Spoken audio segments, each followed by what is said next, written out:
The millionaire who chose the streets again, Alvin and his gift to the homeless. Alvin Cole, at age 32, strode along the cracked sidewalks of Oakland with a quiet confidence that belied the hardships of his youth. He wore a simple outfit, a pair of faded jeans, sturdy running shoes, and a loosely buttoned flannel shirt over a well-worn black t-shirt. On his head perched a grey cap he'd found years ago when he was still living on the streets, a constant reminder of the life he once led. Some might have mistaken him for an average man just trying to make ends meet, but there was a warmth in his demeanor and a radiance in his smile that stood out amid the tough environment. Oakland, California, had long wrestled with economic challenges. The city's mosaic of dilapidated neighborhoods and gentrified pockets spoke of battles fought daily between hope and despair. In certain corners, you could still see the graffiti that told of stories of pain and resilience, letters scrawled across half-broken walls, bridging the gap between art and desperate cry. In the morning, as the sun struggled to break through the smoggy haze, the streets came alive with people hustling to find or keep their livelihoods. Alvin emerged each dawn to sell newspapers, but these weren't ordinary papers filled with sensational headlines or fleeting gossip. They were Alvin's special brand, a weekly Life Navigator, as he called it.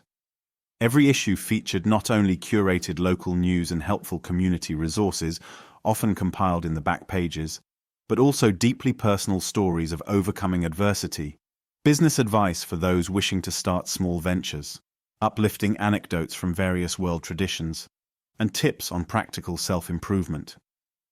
It was the subtlety of Alvin's approach that made these newspapers so special. One didn't feel preached at while reading them. Rather, they felt invited into a conversation. And that was precisely Alvin's intention. He had grown up with no one to guide him through life's darkest corridors. At 13, he lost both parents to a tragic car accident on the outskirts of Oakland. With no extended family willing or able to care for him, he found himself roaming the city's grittiest streets alone, searching for scraps and sleeping under freeway overpasses. Hunger was a steady companion, and the future seemed a cruel mirage, always visible, never attainable. Yet even in the deepest pit of loneliness, Alvin found unexpected kindness.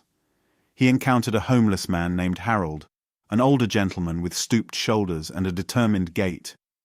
Harold survived by collecting plastic bottles and aluminum cans from dawn to dusk, hauling them around in large black trash bags strapped to a squeaky shopping cart. At night, he would sort through them, counting each piece as though it were gold. The money Harold earned from recycling wasn't simply his own. Every evening, he visited other homeless folks around the neighborhood, delivering at least part of his meager earnings in the form of hot meals or simple groceries. One day, Alvin followed Harold, intrigued by the man's generosity. He discovered that Harold had a sort of informal route, dropping off sandwich bags and bottled water at well-known gatherings of hungry souls. Harold's generosity changed Alvin's life. For the first time since losing his parents, Alvin witnessed how selflessness and hard work could coexist with homelessness, adversity, and all the temptations of crime or substance abuse in the streets. Harold told Alvin, "I can't keep all I have, even if it's little, while others starve." It was a mantra that stuck with Alvin like a sacred vow. In time, Alvin assisted Harold on his route, picking up cans and bottles, learning which recycling centers paid the best, and how to stretch a single dollar as far as it could go. They worked as a team, Harold with his cart, Alvin with his backpack. They developed a daily schedule, rising before dawn to beat others to the good spots. By midday, they had earned enough to share some semblance of a lunch. The afternoons were spent handing out what they'd earned in the form of small kindnesses, snacks, sandwiches, fruit, anything to help quell the ever-present hunger on the streets. Slowly, word spread of Harold and Alvin's generosity. But tragedy struck again when Alvin was 20. Harold, whose health had never been robust, passed away from pneumonia in the middle of a harsh winter. He died in a small, drafty shed behind a row of abandoned buildings. Alvin found him too late. The paramedics who arrived could do nothing. That day, Alvin lost both a mentor and a father figure for the second time in his young life. Those who knew Alvin saw the devastation in his eyes, but they also noticed something else: determination, the seeds of hope Harold had planted. Instead of sinking under grief, Alvin resolved to carry on Harold's mission. He picked up the battered old shopping cart that Harold left behind and filled it with as many recyclable cans and bottles as he could every day. Over the next few years, Alvin kept Harold's memory alive by continuing to help others, but he also began saving enough money to push his life forward. He refused to let the cycle of poverty and hardship define him forever. At 18, prior to Harold's death, Alvin had found small bits of recognition in the homeless community for his generosity. Soup kitchens and local outreach programs knew him by name. Some nights, a local church let him sleep in their basement, impressed by his drive. Each day, Alvin tried to find new ways to improve himself, often rummaging through dumpsters in search of old magazines or discarded books. Among the items others threw away, he discovered educational gems, a battered geometry textbook, a paperback on basic computer programming from the early 1990s, a nearly intact English dictionary. In stolen moments under dim streetlights, he devoured these resources with fervor, soaking up knowledge like a sponge. Eventually, Alvin landed a job bussing tables at a small family-owned restaurant near downtown Oakland. It was a modest place, serving hearty breakfasts and lunches to a loyal clientele. The restaurant's owners, an older couple named Linda and Pete, took a liking to Alvin's work ethic.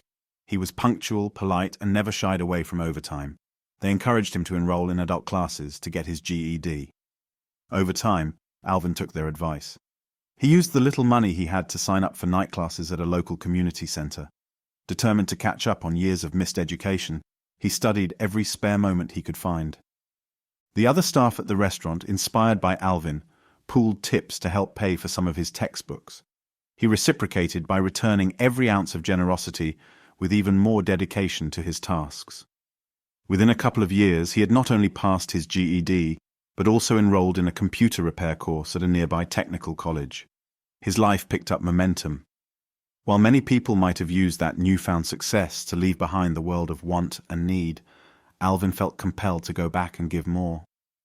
After a stint fixing computers for a small electronics shop, Alvin proved so adept with hardware and networks that he caught the attention of a major computer chip company headquartered in the Bay Area. The leaps he made were astonishing, from homeless teen to recycling collector, to busboy to novice tech support. Soon, he was a systems specialist working on server farms, a fast track in a booming industry. His natural gift for troubleshooting, combined with a keen sense of logic, made him an indispensable asset to the company. He climbed the ranks. Stock options, bonuses, and a salary that dwarfed anything he could have imagined as a boy came pouring in. Yet while Alvin's bank account soared, his heart yearned for human connection. He found that the more corporate his world became, the more alone he felt. Glitzy parties and tech conferences lacked the soul he found on the streets with Harold, picking up cans and sharing sandwiches with those who had nothing. After a few years, Alvin made a decision that shocked his colleagues. He cashed out enough of his stock to set up a sizable trust for homeless assistance programs and low-income housing initiatives across Oakland. Then, with barely a backward glance, he left his high-paying job to do something that spoke to his soul. Now Alvin starts each day at the break of dawn, not in an office or server room, but on the streets of Oakland, where he sells his special newspapers. The income from the sales is modest and helps keep the operation going. The real motive is different. Each newspaper is filled with stories and wisdom that Alvin hopes can help even one person who is drowning in despair. These Life Navigators carry interviews with local heroes, tips on financial literacy, job postings, community resources, and short articles that reflect on the resilience of the human spirit. Modern lessons from Alvin's own experiences, as well as gleanings from global wisdom traditions. In short, it's a vessel of hope, disguised as a simple print product. People from all walks of life stop by to buy Alvin's newspaper, intrigued by his ever-present smile and the glint of empathy in his eyes. Some purchase it for $1, some for 50 cents, others slip him a 10 because they believe in his mission. Occasionally, Alvin hands copies out for free, especially to homeless folks and young kids who show an interest. Every so often, passers-by pause to chat. Some just want a friendly ear to vent their worries, while others seek genuine advice. Alvin welcomes them all. He never rushes an interaction, savoring each moment as a chance to help, to heal, or simply to share a bit of sunshine in a world that can be painfully cold. To this day, that old shopping cart remains in a corner of his apartment. He can't bring himself to throw away Harold's last possession. It reminds him daily of the man who showed him a path out of the darkness. The rest of his living space is modest. Some second-hand furniture, a bookshelf packed with the same volumes he used to pore over by flashlight on the street, and a small desk where he compiles his newspaper content each week. He invests the bulk of his personal wealth into the Homeless Trust, ensuring that transitional housing programs and community centers can keep their doors open to those in need. Thus, every day from sunrise to sunset, Alvin is out there, on East 14th Street by Fruitvale Station or near the old battered neighborhoods around West Oakland, selling his newspapers and spreading his gentle wisdom. It might seem inexplicable to some, but Alvin knows the truth in his bones. People are worth helping, and real change happens one person at a time, one story at a time, one small act of kindness at a time. This story unfolds through 6 key interactions, episodes that highlight the essence of Alvin's mission and the depth of the impact he has on the people he meets. Each episode carries its own flavor of intrigue, irony, or surprise, illuminating the fragile and potent human connections Alvin fosters on Oakland's gritty streets. Episode 1. The Unlikely Entrepreneur. It was early on a chilly Monday morning when Alvin set up shop on a corner near Lake Merritt. The morning light glistened off the water, reflecting the silhouettes of joggers braving the crisp air. Alvin arranged his stack of newspapers on a small folding table he had salvaged from a garage sale. Above the table hung a hand-painted sign that read, "Life Navigator, stories, advice, and wisdom, $1 or whatever you can spare." A tall, lanky figure emerged from the walking path and headed straight for Alvin. He was probably in his early 20s, wearing a rumpled hoodie and black sweatpants. Nervous energy seemed to radiate from him. He looked down at the sign, then at Alvin, and offered a stiff nod. The stranger had a name tag pinned to his hoodie that read, Trevor, likely from some long-forgotten event or borrowed from a friend. Alvin smiled warmly. "Good morning," Alvin greeted. "You look like you're on a mission." Trevor hesitated. "I guess you could say that. Someone told me I should come here and buy one of your newspapers, that you had, some stories that might help me." Alvin handed over a freshly printed edition. "We're all looking for something. Sometimes a story can point us in the right direction." Trevor rummaged through his pockets and found a couple of quarters. "I'm kinda broke. It's all I've got." Alvin waved away the apology. "Your quarters are perfect. That's more than enough to keep this paper going." Trevor nodded and hesitantly flipped through the pages. "I heard there was something in here about starting a small business. My cousin said she saw an article. I've had this idea for a while now, but I have no clue where to even start." Alvin pointed to a section labeled Spark of Innovation. "I interviewed a local man who started a hot dog stand with virtually no capital. He shares how he got the permits, worked out deals, and used social media to drum up business. It's not a step-by-step manual, but it should give you some direction." Trevor's eyes lit up. "You think I can do something like that? My idea's not about hot dogs, but I have a plan to sell homemade energy bars. I've been making them for myself since I can't afford the store-bought ones." Alvin tilted his head thoughtfully. "Energy bars? That's a great idea. There's a big market for healthy, affordable snack options. Are you working right now or in school?" Trevor swallowed hard and lowered his voice. "I was in school, community college, but I dropped out after my mum got sick. I needed to help pay rent. Then she passed away about 6 months ago. Ever since then I've been couch surfing. Sometimes I can't even find a couch." Alvin's eyes softened. "I'm sorry to hear that. That's tough. I know what it's like to lose someone you love, and to be out here in Oakland with nowhere to go." Trevor nodded, feeling understood without needing to explain every detail. "Yeah, it sucks. I tried to keep up with part-time jobs, but nothing's really stuck. I just have this idea, these energy bars. I keep telling myself I could do this if I only had a kitchen, a business license, a bit of money for packaging, but that feels like 1,000,000 miles away." Alvin glanced at the newspaper. "Let me show you something." He flipped to the section about crowdfunding platforms and microloans. "These are resources I've listed for people just like you. They might help you get the small amount of capital you need to start.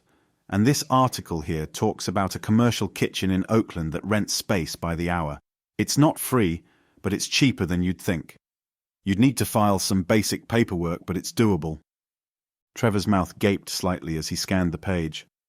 I had no idea. It's a process, Alvin acknowledged. But you take it one step at a time. Maybe you can find a local non-profit that offers small grants or training. Once you get your product out there, especially if it tastes good and you market it right, you never know. Trevor looked at Alvin with a mixture of gratitude and fresh determination. You really think I can pull this off? I think you can try, Alvin said, placing a hand on Trevor's shoulder. You've got the spark. Now feed it. Turn it into something real.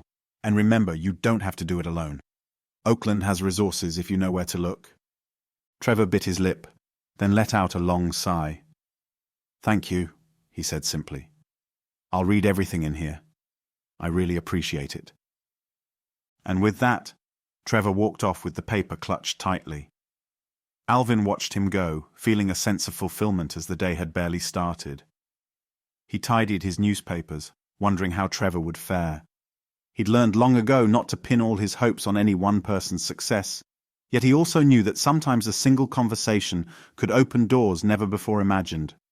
Weeks passed. Alvin returned to his usual corner near Lake Merritt with fresh additions. The sky was overcast, and the temperature hinted at rain. He noticed a commotion near the walking path. A small group of onlookers gathered around a makeshift vendor's table. To Alvin's surprise, the rickety folding table was laden with rows of neatly packaged energy bars. Behind the table stood Trevor, wearing a clean apron and an enormous grin. An old friend, or possibly an acquaintance, helped manage the line.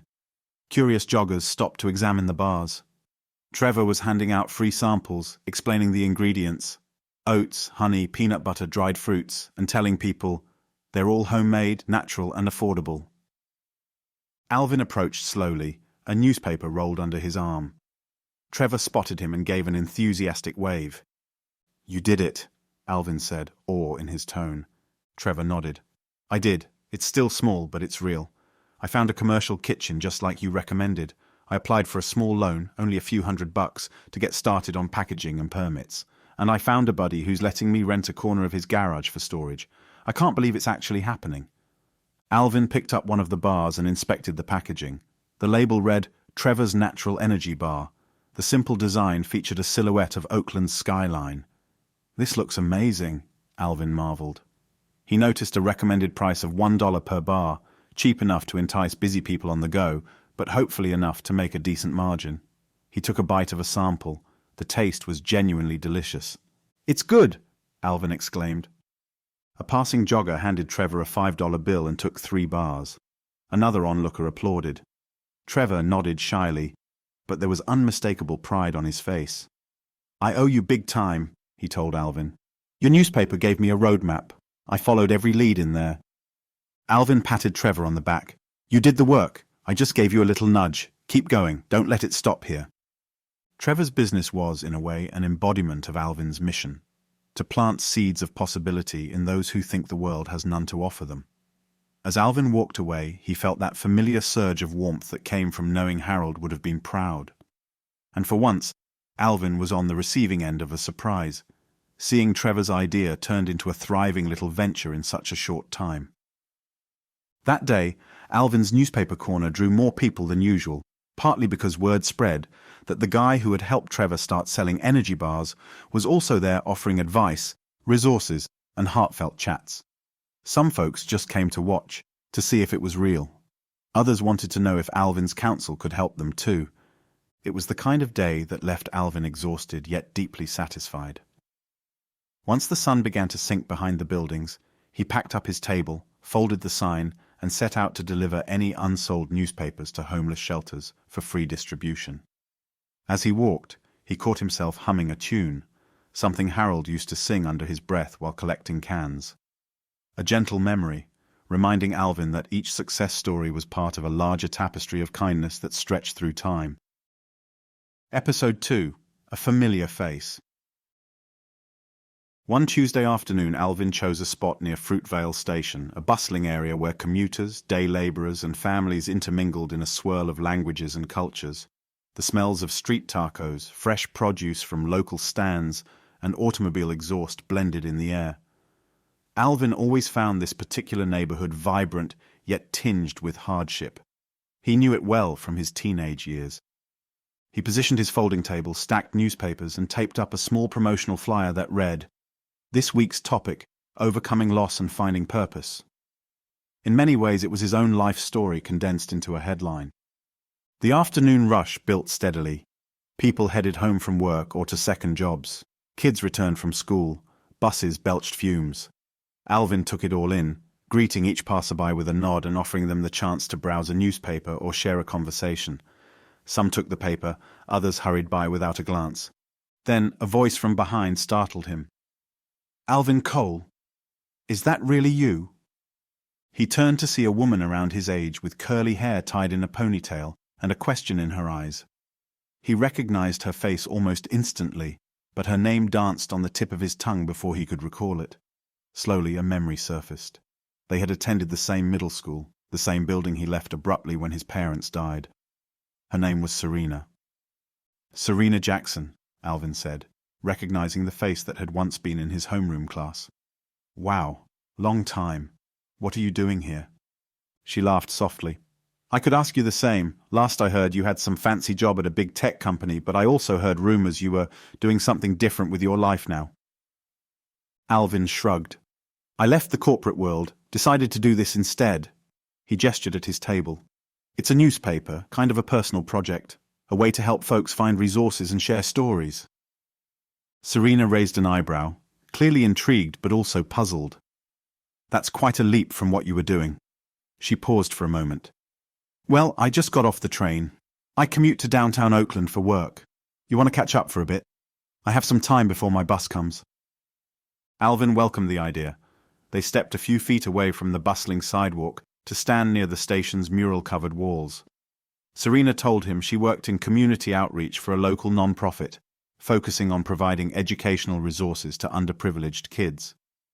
She explained how she'd always dreamt of being a teacher, but found her passion for administration and public policy along the way.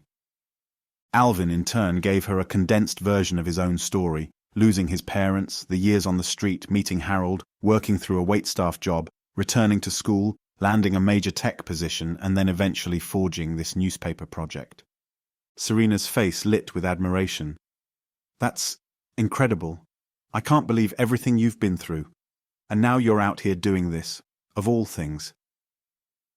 He offered her a copy of Life Navigator, flipping to an article on community-based programs that help the homeless find transitional housing. "Maybe this can help your nonprofit as well," he suggested. "I include a list of organizations each week that might collaborate with you." Serena nodded eagerly. "Thank you. I'll definitely share it with my team. We're always looking for new partnerships." They kept talking, diving deeper into more personal questions. Eventually, Serena asked with cautious sincerity, "Alvin, how do you handle it? All the sadness and need you see every day. I mean, I deal with it in my job, but I have to admit it can be overwhelming." Alvin paused, recalling Harold's unwavering generosity despite dire circumstances. "It's not easy. There are days when it feels like no matter what I do, it's not enough. But then I remember Harold, my mentor. He used to say, 'We can't save the world in one breath, but we can help the person right in front of us.' That's how I look at it now. One day at a time, one conversation at a time." Serena looked at him quietly. A subtle sadness passed over her features. "I wish I could apply that to my own life," she admitted, her voice tinged with vulnerability. "My mother is in the hospital and her prognosis isn't great. Cancer. I've been trying to juggle work and hospital visits, but it's draining. I keep thinking, if I were stronger, if I knew more, maybe I could do something different." Alvin placed a hand gently on her arm. "I'm sorry, that's heavy. It's hard watching someone you love go through that. I can't pretend to have the magic answer, but being there for her, listening, even sharing small moments can mean everything. When my parents died, the thing I missed most was just everyday time together. Even hospital visits can be precious in their way." A tear glistened in Serena's eye. She sniffed and quickly wiped it. "Thank you for saying that. I guess it helps to know I'm not alone in this, that other people have walked similar roads." Before they could continue, Serena's bus rumbled up to the curb. She looked at Alvin, clearly torn between wanting to continue the conversation and needing to catch her ride. Alvin gave her a reassuring nod. "Go, and if you ever need to talk, I'm here most weekdays. Take care, Serena." She clutched the newspaper. "Thank you, Alvin. I will. And I'll keep in touch about possible collaborations between my non-profit and what you're doing." The bus pulled away, leaving Alvin to reflect on how small the world could be. Here was a classmate from years gone by, reappearing in his life at a moment when she needed a friend. And perhaps he needed a reminder of his roots. Sometimes fate was subtle, other times it knocked on your door like an old acquaintance. 2 months later, Alvin was wrapping up his day near Fruitvale Station when a text message pinged on his phone.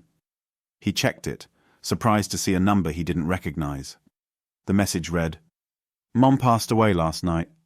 Thank you for your words of comfort. They helped me savor the last days with her, Serena." He felt the weight of her grief through the screen. Without hesitating, he typed back his condolences, then added, "Here if you need anything." Part of him didn't expect a reply. Sometimes grief made people withdraw. Instead, a few moments later, his phone buzzed again. "Serena, could you come to her memorial? It's this weekend. Having an old friend there would mean a lot." Alvin agreed. When he arrived that Saturday at a small chapel on the outskirts of Oakland, he found Serena dressed in a simple black dress, eyes red from tears but posture tall. She introduced Alvin to her aunts and uncles, telling them how she and Alvin had reconnected. They seemed grateful he was there. During the service, Serena spoke to honor her mother's life. Then she thanked those who had supported her, especially in the final days. She singled out Alvin, sharing how they'd randomly crossed paths, and how one conversation had reminded her that even small acts, like a daily hospital visit or a quiet hour reading by her mother's bedside, could be deeply significant. Alvin's cheeks burned with humility. He had never expected to be singled out in such a way. Afterward, Serena embraced him in a long hug. "Thank you for coming," she murmured. Alvin met her gaze. "Thank you for reminding me why I do this. Sometimes I forget how important just a few words can be." They parted ways, each carrying a deeper sense of life's fragile preciousness. That night, alone in his modest apartment, Alvin unfolded an old photograph of himself as a teenager, standing next to Harold in front of the battered shopping cart. He thought about how one life can impact another, and how that impact ripples outward in ways no one can fully anticipate. Episode 3: Collision with the Past. Alvin's spot on East 14th Street was known for its bustle and sometimes for its volatility. The thoroughfare carried a mix of small businesses, auto shops, and a few convenience stores that stayed open late. It was also a corridor where gangs and drug dealers sometimes operated in the shadows. The battered storefronts bore witness to years of struggle and occasional glimmers of hope in the form of local art or bright murals painted by youth programs. One late afternoon, Alvin was finishing up. He'd sold or given away most of his newspapers. The sun cast long shadows across the sidewalk, and a slight chill seeped into the air. Suddenly, a burst of laughter and rowdy voices drew his attention. 3 young men, dressed in baggy jeans and hoodies, ambled down the street. Their posture screamed a kind of swagger that often spelled trouble. Alvin noted the tension in the air but tried not to assume the worst. Still, he prepared himself mentally, just in case. As they neared, one of them locked eyes with Alvin, a look of dawning recognition crossing his face. The young man nudged his companions and pointed. "Yo, that's Alvin, Alvin Cole," he said, voice echoing with both surprise and something darker. The group approached, and Alvin's heart thumped. He recognized the speaker, Jermaine. Years ago, Jermaine had roamed the same streets as Alvin, but their paths had diverged drastically. While Alvin found hope in Harold's mentorship, Jermaine had fallen into drug dealing and petty crime. Their relationship had once been cordial in the sense that they both navigated homelessness in parallel. But as Jermaine grew more entrenched in dangerous circles, Alvin distanced himself. "What's up?" Jermaine said, arms folded. The 2 other men flanked him, scanning Alvin's setup with mild amusement. Heard you got rich working for some computer company, then quit. Alvin forced a friendly smile. Hey, Jermaine. Yeah, life's taken me on a journey. You okay? Jermaine sneered slightly. I'm fine. You're the one selling newspapers on the corner like some broke fool. It's a choice, Alvin said calmly. I'm trying to help people. One of Jermaine's sidekicks snorted. Help them do what? Read? Jermaine locked eyes with Alvin, his tone taking a turn for the menacing. You think you're better than me, don't you? You always did. Going off to that fancy job while the rest of us hustled. Alvin shook his head. No, man. I never thought that. Jermaine cut him off. You left us behind. Now look at you, playing this Good Samaritan act on the street. Where's all your big money? Alvin sensed the anger. He realized this was about more than the newspapers. Jermaine was the face of old wounds, resentment and bitterness that sometimes festered in those who felt left behind. Alvin kept his voice steady. I used the money to set up a trust for homeless services and housing. I'm not living large. Jermaine's eyes flickered with disbelief or maybe envy. You're telling me you gave it all away? Most of it, yes, Alvin said. I kept enough to sustain myself, because I remember what it's like out here. I didn't want to just disappear into some rich neighborhood. Jermaine's face softened for a half-second, as though he recognized some honesty in Alvin's words. Then he scoffed. Well, that's your funeral. All that hustle, only to end up back on the streets. Before Alvin could respond, one of Jermaine's buddies spat on the ground and muttered something about waste of time. They turned to leave, but Jermaine hesitated. He looked down at Alvin's newspapers, and then back up at Alvin's face. For a brief moment, Alvin saw the flicker of the boy Jermaine once was, frightened, hungry, longing for a break. Then Jermaine's mask of bravado slid back into place. He strutted away with his friends in tow, throwing a final glower over his shoulder. Alvin released a breath he hadn't realized he'd been holding. A wave of sadness washed over him.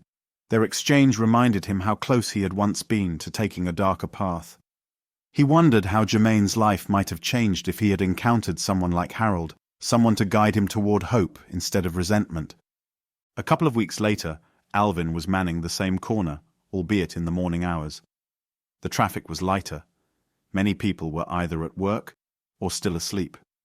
He had just handed a newspaper to a curious elderly woman when he noticed Jermaine lurking across the street. Alone this time. The sky was a dreary grey, matching the mood in Alvin's chest. Though uneasy, Alvin tried to stay focused on his work. To Alvin's surprise, Jermaine slowly crossed the street and approached. Gone was the swagger in his stride. Instead, he seemed uncertain. The tension between them was palpable. Yo, Jermaine said, clearing his throat awkwardly. Morning, Alvin replied cautiously. How's it going? Jermaine rubbed the back of his neck, looking down at the stack of newspapers. I got to ask you something. I heard you used to be a waiter or something. You got your GED, right? Alvin blinked. Yeah, that's right. Are you thinking of going that route? Jermaine let out a half-laugh, half-sigh. I'm tired, man. Tired of all this. The hustle, the running, always watching my back. A buddy of mine just got locked up. I'm next if I don't get out, but I never graduated. I can't read too well. That's probably funny to you, given that you're out here with all these papers. Alvin felt a surge of compassion. It's not funny at all, he said, voice firm. We all start somewhere. Look, the GED is possible. There are free programs. I can show you where. Jermaine stared at him with guarded hope. Yeah? You'd do that? Absolutely, Alvin said. He dug into his own bag and pulled out an older edition with a section on adult education resources, literacy programs and GED prep centers in Oakland. Take this. I'll mark a few places. Some of these do tutoring as well.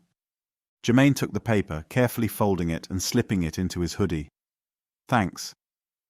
The air felt charged with the weight of possibility.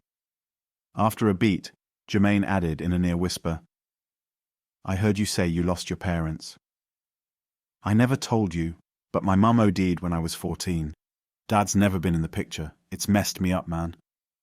Alvin met his gaze, seeing a reflection of his own younger self. I'm sorry. Losing family cuts deep. But there are people who care, programs that can help. It's not easy, but it's real. Jermaine gave a tight nod. All right, I'll look into it. Without another word, he turned and walked away, the newspaper tucked under his arm like a secret he wasn't ready to share with the world. Alvin stood there, a sense of cautious optimism swelling within him. It was too soon to declare any victory, and Jermaine was entangled in a complicated web of street life. But a door had cracked open, one that, once upon a time, Alvin feared would never exist for someone like Jermaine. That evening, Alvin returned home feeling the echoes of Harold's presence all around him. He remembered how Harold had chosen to see the good in Alvin when no one else would. Now, Alvin hoped he could extend the same gift to Jermaine, forging a new narrative for both of them. Episode 4. Mother Rodriguez's Promise.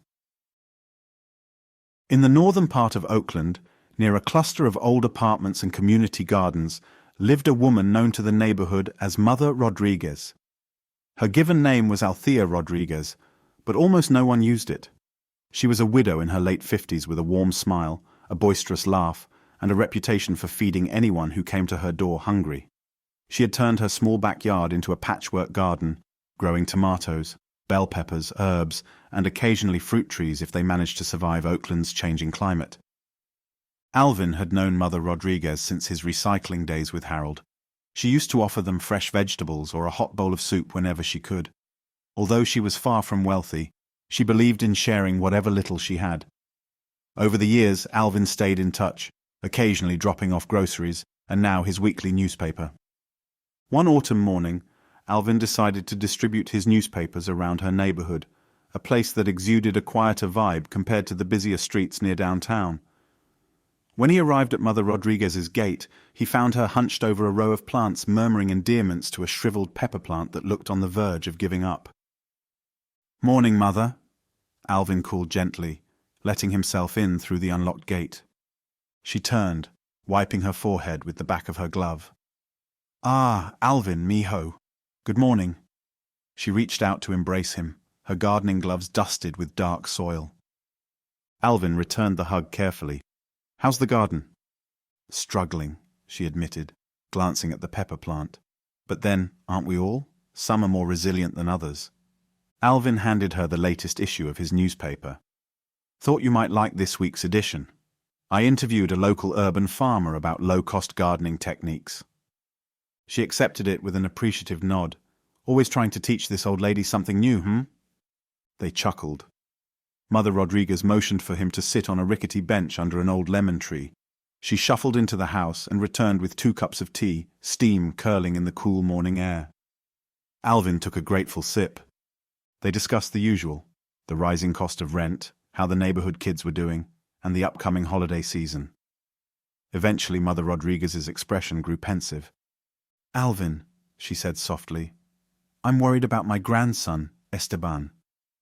He's 14, and he's falling in with a bad crowd at school. I can see the signs." Alvin nodded, recalling how easily a teenager in Oakland could slip into dangerous circles. "Have you tried talking to him?" She sighed deeply. "Every day. It's like he can't hear me. He's angry. About what, I'm not sure. I think losing his father at a young age, and now not having a stable family income, has made him lash out." Alvin leaned forward, remembering his own adolescent anger after losing his parents. "Maybe I could talk to him. I'm no therapist, but sometimes hearing it from someone else who's been there can help." Mother Rodriguez's eyes lit up with hope. "You'd do that?" "Of course," Alvin said. "Bring him by, or I can come around when he's home, whatever works." The encounter. That weekend, Mother Rodriguez invited Alvin for Sunday lunch, hoping to create a relaxed setting where Esteban might open up. Alvin arrived to the smell of simmering chili and fresh tortillas. A small radio played Spanish ballads softly in the background. Mother Rodriguez hustled about the kitchen, stirring pots and setting dishes. Esteban sat at the table, face buried in his phone, barely acknowledging Alvin's entrance. Alvin gently extended his hand. "What's up, Esteban? I'm Alvin." The teen glanced up, nodded curtly, and went back to tapping on the screen. Alvin took a seat, deciding not to push too hard right away. They ate in near silence at first, the only sound being the clink of spoons and the radio's gentle hum. Finally, Alvin struck up a conversation about gaming, something he guessed Esteban might be interested in based on the phone obsession. The teen's eyes flickered with mild interest. "Yeah, I play," Esteban muttered, swirling a spoon through his chili. "What kind of games?" Alvin asked. "Shooters mostly, some sports, why?" Alvin shrugged. "I used to fix computers, so I'm always interested in how they work, the tech behind them." He paused. "And sometimes I even played a bit myself." Esteban raised an eyebrow. "You don't look like the gaming type." Alvin chuckled. "Looks can be deceiving. I bet you have good reflexes if you play shooters." Esteban smirked slightly, as if to say, "You have no idea." Mother Rodriguez watched the exchange with thinly veiled relief. At least they were talking. After lunch, Alvin pulled out a copy of his newspaper, turned to the Teen Employment Resources section. "You ever think about making some extra cash to buy more games or save up for something?" Esteban shrugged. "I'm only 14. Who's going to hire me?" Alvin tapped an article. "Well, there's a local mentorship program that pays a stipend to high schoolers who help with community projects, like coding camps or digital literacy. Might be up your alley if you like tech." Esteban rolled his eyes, but Alvin caught a flicker of curiosity. "Maybe. I'll think about it." They spent the remainder of the afternoon chatting. Esteban remained guarded, but Alvin sensed a shift. The teen asked a few questions about how Alvin grew up, wanting to confirm rumors about Alvin's parents and homeless years. Alvin answered truthfully, not glossing over the pain but emphasizing how he discovered a path out. When Alvin left, Mother Rodriguez walked him to the gate, gratitude shining in her eyes. "Gracias, Alvin. I can't say he's transformed overnight, but at least he listened." "It's a start," Alvin assured her. "I'll keep stopping by." Over the next few weeks, Alvin visited periodically. Some days were tense. Esteban retreated behind walls of sarcasm or refused to speak. On other days, he surprised everyone by showing genuine engagement, especially when Alvin brought up technology or business ideas. One Saturday morning, Alvin dropped by unannounced. Mother Rodriguez greeted him with a worried look. "Esteban didn't come home last night," she whispered, wringing her hands. Alvin felt a jolt of fear. "Have you called his friends?" She nodded. "I'm about to call the police." Just then, the gate creaked open. Esteban slunk in, wearing the same clothes he had on yesterday, eyes red from lack of sleep. Mother Rodriguez lunged, pulling him into a tight hug, scolding him in Spanish under her breath. Esteban wriggled free, turning away with an air of defiance, but Alvin caught the fear hidden in his eyes. "Esteban," Alvin said gently, "where were you?" The teen shrugged. "Around." Alvin gestured for them to sit down on the bench under the lemon tree. Mother Rodriguez hovered nearby, anxious. After a tense moment, Esteban let out a shuddering breath. "I got into it with some guys last night. They said I was disrespecting them. Things escalated. I ran. I spent the night at a friend's place. Didn't want to come back because I was scared they'd follow me." Mother Rodriguez gasped. "My boy, you could have been hurt." Esteban slumped, tears brimming in his eyes, though he fought to keep them back. Alvin felt his heart break for the kid. He remembered nights he, too, had spent hiding. "It's not too late to choose another path," Alvin said. "Whatever happened, we can figure out a safer way for you. That mentorship program, how about I take you to fill out an application next week?" Esteban sniffed. "You don't even know me." Alvin smiled softly. "I was you, Esteban, more than you realize." Silence stretched. Then, with a tremulous nod, Esteban agreed. "Okay, yeah, maybe." Mother Rodriguez covered her mouth in relief. She looked at Alvin with gratitude only a worried grandmother could convey. That next week, Alvin kept his promise, escorting Esteban to the community center. They met with the coordinator, a friendly young man who introduced Esteban to the idea of building a portfolio of digital projects. Esteban's interest peaked when he realized the program would allow him to learn coding basics and possibly even design aspects for gaming. Though the road ahead was long and filled with pitfalls, Alvin sensed hope beginning to bloom in the unlikeliest of places. Weeks later, Mother Rodriguez called Alvin, her voice crackling with excitement. "Esteban got accepted into the mentorship program. He starts next month." Alvin hung up, feeling a surge of joy. Another life, possibly derailed by poverty and anger, had found a different path, at least the start of one. He couldn't wait to share the news with Harold's memory, which he did silently each night gazing at the old photo. This small victory was a testament to the enduring power of compassion, just like Harold had taught him. Episode 5: The Healing Journalist. Alvin's newspaper distribution took him all across Oakland, from the quiet suburbs to the tumultuous inner city. One day, while standing outside a renovated warehouse-turned-art studio, he was approached by a woman carrying a bulky camera bag and a large notepad. She wore a stylish but practical jacket, her hair tied in a loose bun, and her eyes were keen, always scanning her surroundings like she was framing a photograph in her mind. "Excuse me," she said, flashing a press badge. "I'm Lillian, from the Oakland Tribune. I've been hearing stories about a guy named Alvin Cole who sells a special kind of newspaper on the streets. People say you've helped them start businesses, enroll in education programs, even mend broken family ties. Mind if I ask you a few questions?" Alvin chuckled. "I guess that's me. What would you like to know?" Lillian explained that she was writing a feature story on grassroots efforts to revitalize Oakland's communities from within. She wanted to document Alvin's daily routine, interview people he'd helped, and delve into what motivated him to leave a lucrative career and return to the streets as a newspaper vendor. Alvin hesitated. He wasn't big on publicity, but he also realized that Lillian's feature could bring more attention to the resources and stories he was trying to circulate. "I'll agree," he said finally, "as long as you make it clear that this isn't just about me. It's about what's possible when we give people hope and tools to change their lives." Lillian smiled. "Deal." For the next few days, Lillian shadowed Alvin as he traversed different neighborhoods.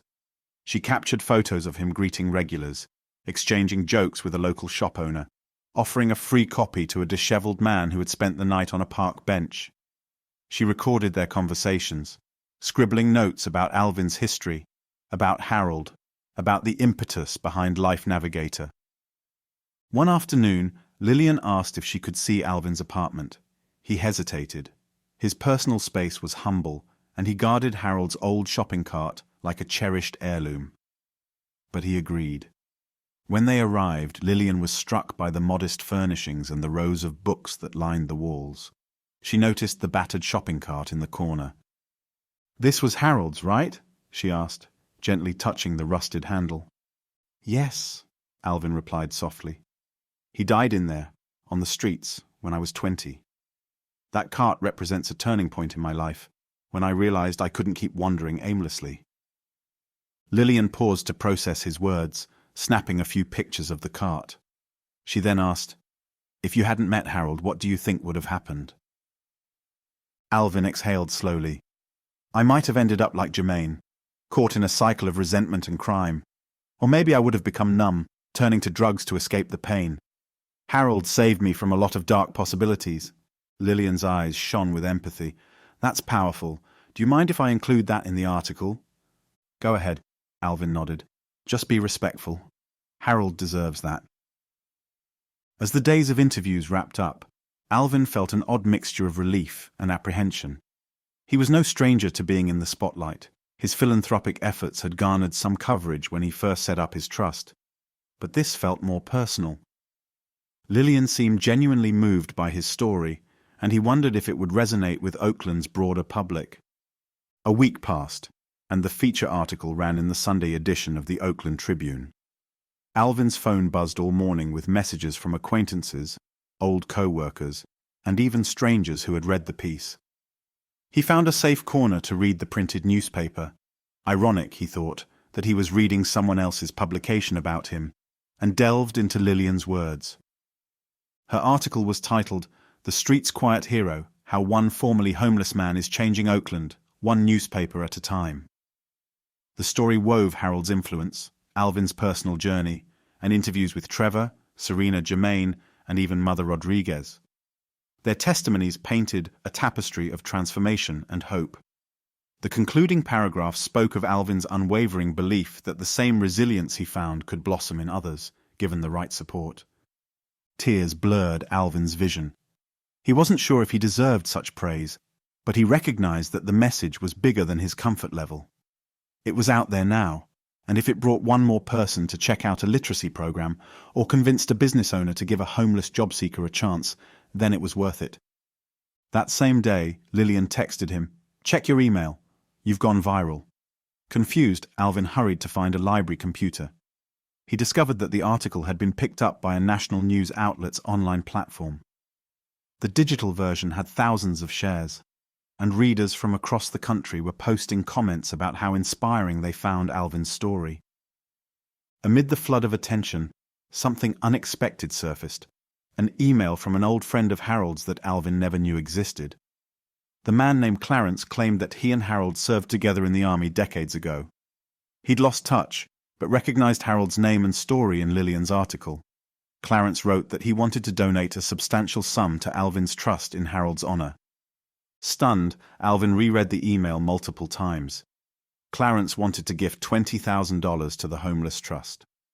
Alvin felt a swell of gratitude for Harold's memory and for the ways life continued to intersect in miraculous, unexpected ways.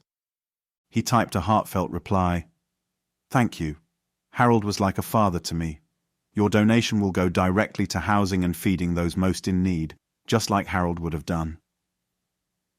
At that moment, Alvin understood that every story, every conversation, every person he reached was part of a greater legacy. Harold had once said they couldn't save everyone, but they could help someone. Now Alvin saw that someone wasn't just a single person. It was an ever-growing circle of people touched by the quiet heroism embedded in small acts of kindness. Episode 6: The Challenge and the Gift. The success of the Tribune article brought new visibility to Alvin's newspaper. More volunteers stepped forward, offering to help distribute Life Navigator around Oakland. Some even suggested branching out to other Bay Area cities. Alvin was both excited and overwhelmed. He had never intended to create a large-scale operation, but the potential to help more people was too good to ignore. In response, Alvin spent late nights drafting expansion plans. He began to wonder if he should hire a small staff, a couple of writers, editors, maybe someone to oversee distribution. The idea made him anxious, as it threatened to pull him away from the direct, personal contact he cherished. Still, he recognized that growth could mean reaching individuals who desperately needed hope beyond the city limits. The dilemma. One evening, Alvin was visited by a representative from a philanthropic foundation that had read about his work. A tall, impeccably dressed woman named Dr. Marjorie Whitney sat across from Alvin in his modest living room, calmly explaining her proposition. "Mr. Cole," she began, "your newspaper is exactly the type of grassroots initiative our foundation supports. We want to offer you a grant, a significant one, $200,000, to expand your operations throughout the Bay Area." Alvin's eyes widened, his heart pounding. That kind of money could transform Life Navigator into a real force for good. But as Dr. Whitney went on, it became clear that the foundation had specific ideas on how the expansion should happen. They wanted control over certain editorial decisions and a rebranding strategy to align with the foundation's broader portfolio. Alvin felt a knot form in his stomach. He thought of Harold's voice cautioning against letting others compromise one's sole mission. Yet he also imagined how many people he could reach with such funds. He asked for time to think about it. Dr. Whitney left him a folder of documents outlining the terms and shook his hand warmly, reminding him that philanthropic partnerships often required compromise. That night, Alvin barely slept. He paced his apartment, staring at Harold's shopping cart. Was this what Harold would have wanted? For Alvin to align with a large institution, potentially watering down the heart of his mission? Or was the real impetus to help as many people as possible, no matter the means? Seeking guidance. Overwhelmed, Alvin decided to meet with Serena, Trevor, Jermaine, and Mother Rodriguez to gather their insights as they each represented different facets of the community he served. They gathered in the backyard garden of Mother Rodriguez's home. Trevor arrived with a box of his energy bars to share, Jermaine came clutching a folder of GED practice tests, and Serena brought pamphlets from her non-profit. Even Esteban tagged along, curious about the gathering. The group formed a small circle, the late afternoon sun casting dappled light through the lemon tree branches. Alvin explained the offer from the philanthropic foundation. "I could do so much with that money," he said, "but they want editorial influence. I'm worried it'll change the message, or at least water it down." Serena tapped her chin thoughtfully. "It's a slippery slope, but big grants often come with strings attached." Trevor spoke up. "Think of it as an investment, man. You can still keep your integrity. Just set boundaries." Jermaine surprisingly chimed in. "If you lose the street authenticity, people might not trust it anymore. I wouldn't trust it." The group fell quiet. Mother Rodriguez cleared her throat. "Alvin, you started this newspaper to share your own experiences and to help people in a direct, personal way. If you can keep that alive with their money, then why not? But if you feel they'd push you away from Harold's vision, you must be careful." Alvin gazed at each of them. They all had points. Finally, he said, "I need to talk with Dr. Whitney again. Lay out non-negotiables. If they can't accept them, I'll walk away. If they can, maybe we can find a middle ground." Relief settled in the circle. It was decided. A week later, Alvin arranged a meeting with Dr. Whitney at the Foundation's sleek downtown offices. The walls were adorned with large photographs depicting philanthropic successes, new community centers, renovated schools, families smiling. Dr. Whitney greeted him warmly, ushering him into a conference room. Alvin took a deep breath. "I appreciate your offer, Dr. Whitney, but I have some conditions. The content of my newspaper has to remain under my control. I don't mind adding disclaimers about your foundation's support, or a small sponsored by note, but the editorial integrity belongs to me and the communities I serve."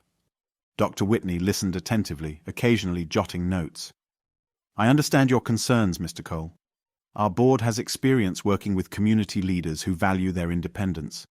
However, they also want to ensure alignment with our strategic mission. Would you be open to having an advisory panel that includes members of the foundation and community representatives?" Alvin considered it. "Advisory is fine, but decisions remain with me. I'm open to input, but not mandates." For a moment, Dr. Whitney pursed her lips. The tension was palpable. Then, unexpectedly, she smiled. "Mr. Cole, I think we can accommodate that. We believe in your vision, or we wouldn't have approached you. We just want to ensure the best use of our resources. I'll propose this arrangement to our board." Alvin let out a breath he hadn't realized he was holding. "Thank you." He left the meeting hopeful, unsure whether the board would accept the compromise, but feeling proud that he hadn't wavered on his core principles. The board's decision. 2 weeks of anxious waiting followed. Alvin continued his daily newspaper distribution, but each night he wondered if the foundation would come through. He recalled the lumps of fear in his chest when he was 13, homeless and alone. This felt different, but still nerve-wracking. Finally, an envelope arrived by courier, thick with the foundation's logo. Inside was a letter from Dr. Whitney stating that the board unanimously approved the collaboration under Alvin's terms, along with a check for the first installment of the grant. $200,000 in total, disbursed in increments to ensure ongoing transparency. Alvin read the letter 3 times, heart pounding in awe. He was elated. Yet he also knew that this victory came with a greater responsibility, to remain faithful to Harold's vision, to keep the newspaper's heart and soul intact. He texted Serena, Trevor, Jermaine, and Mother Rodriguez. "We did it. They agreed. Let's change Oakland and beyond." Epilogue. 6 months later, Alvin stood in front of a small crowd gathered outside a newly renovated community center in West Oakland. A banner read, "Grand Opening of the Harold and Alvin Community Resource Hub." The center was built using combined funds from Alvin's trust, Clarence's donation, the Philanthropic Foundation's grant, and other community investments. It was named to honor both Harold, whose generosity sparked Alvin's life transformation, and Alvin, whose continued dedication had inspired so many. The hub featured a job placement office, a reading room stocked with donated books and newspapers, a small tech lab for teaching coding and computer repair, and even a kitchen area where local food entrepreneurs could experiment and share recipes. Trevor's energy bars were featured prominently. A portion of the building was dedicated to transitional housing units, designed to give homeless individuals and families a stable place to stay while they got back on their feet. That morning, a small stage was set up for speeches. Alvin wasn't fond of public speaking, but the moment called for it. He walked onto the stage, adjusting the microphone nervously. "Good morning, everyone," he began, voice trembling slightly. "I never imagined being here, speaking at the opening of a community center that bears my name alongside Harold, the man who rescued me when I was lost. But here we are, thanks to all of you. The people who believed in the idea that a newspaper could be more than just headlines, that it could be a lifeline." He paused, scanning the crowd. Serena, whose non-profit had partnered with the center to offer tutoring sessions, Trevor, smiling proudly next to a display of his bars, Jermaine, who was now enrolled in community college GED classes and volunteering at the center on weekends, Mother Rodriguez, accompanied by Esteban, who had become the star pupil of his mentorship program. Even Dr. Whitney was present, standing near the back with a satisfied smile. Lillian from the Oakland Tribune snapped photos, tears glinting in her eyes. "In this building," Alvin continued, "people will find resources, opportunities, and most importantly, hope. But hope alone doesn't change lives. It's the action behind hope, the daily grind, the courage to face fear, the decision to help someone else even when you have so little. That's what Harold taught me, and that's what I see in each of you." He took a breath, recalling the lost boy he once was, rummaging through dumpsters for food, or for a book that might teach him something. Now he stood on a stage, no longer alone, but surrounded by a community that had grown from a simple seed of kindness. A hush fell over the crowd as Alvin produced a small photo from his pocket. "This is Harold," he said, voice breaking slightly. "I keep this with me so I never forget where I came from. Harold gave me more than food or shelter. He showed me that empathy is the greatest resource any of us have to give." Tears welled up in many eyes. Alvin gazed at the shopping cart positioned at the side of the stage, a symbolic relic. The same cart Harold once used to collect recyclables now stood adorned with flowers and quotes from Life Navigator. It was a testament to how even the most broken tools can become symbols of resilience. Applause thundered through the crowd as Alvin stepped back from the microphone. Dignitaries lined up to speak, but each kept their words short, directing the spotlight back to the community. Finally, it was time for the ribbon cutting. Alvin and Mother Rodriguez held the large scissors together, cutting through a bright red ribbon to cheers and camera flashes. People flooded into the new center, exploring the rooms, marveling at the possibilities. Serena introduced a group of volunteers to a schedule of after-school tutoring. Trevor handed out free samples of his new protein bar recipe, Harold's Honey Oat. Jermaine helped some prospective students sign up for adult education classes. Esteban, standing proudly by a new set of computers, explained how the coding program would work. Dr. Whitney spoke quietly with a few staff members, discussing the Foundation's ongoing support. Alvin stood in the doorway feeling a sense of completion and renewal. Everything he had poured himself into, every wise word, every distribution of the newspaper, every late-night revision of resource lists, had converged into this moment. Though the future would hold challenges, the foundation was laid, strong and filled with promise. Suddenly he felt a hand on his shoulder. Turning, he found Serena's eyes shining. She pressed something into his hand, a folded note. "Open it later," she whispered, then walked off to greet someone else. That evening, after the festivities died down, Alvin returned to his apartment. He glanced around at the simple, familiar surroundings, the old furniture, the well-worn bookshelf, and Harold's shopping cart in its customary corner. He felt the pull of gratitude, whispering a silent thanks to Harold's spirit. Sitting at his desk, he recalled Serena's note and carefully unfolded it. Written in neat handwriting were only a few sentences. "Alvin, thank you for everything. Your kindness helped me through my mother's final days and inspired me to keep helping others. You taught me that every lost moment can be found again through compassion. Keep shining, we'll stand beside you." Serena, he reread the note, tears pricking the corners of his eyes. This, he thought, was the true reward, knowing that he had, in some small way, eased another person's burden and ignited a spark in them to pay it forward. A soft breeze swept through the open window, rustling the pages of an old Life Navigator issue. Alvin smiled at the swirl of paper, imagining Harold's raspy laugh on a quiet Oakland street corner. He then reached for a fresh sheet of paper, pen in hand, ready to draft the next edition. The words came easily this time. We are never truly alone. Somewhere, someone is carrying a piece of your story within them, ready to return it to you when you need it most. He titled the piece, Harold's Legacy Lives On. A wave of calm washed over him as he wrote, knowing that tomorrow he would rise at dawn, newspapers in hand, setting forth into the streets of Oakland once again. This time, though, the path felt brighter, the community stronger.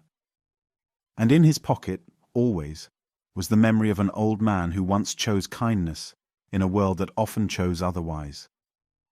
At sunrise, Alvin would be out there, greeting the city with a smile, a newspaper, and a simple, powerful belief. Every life can be turned around with a little wisdom, a little warmth, and a whole lot of love.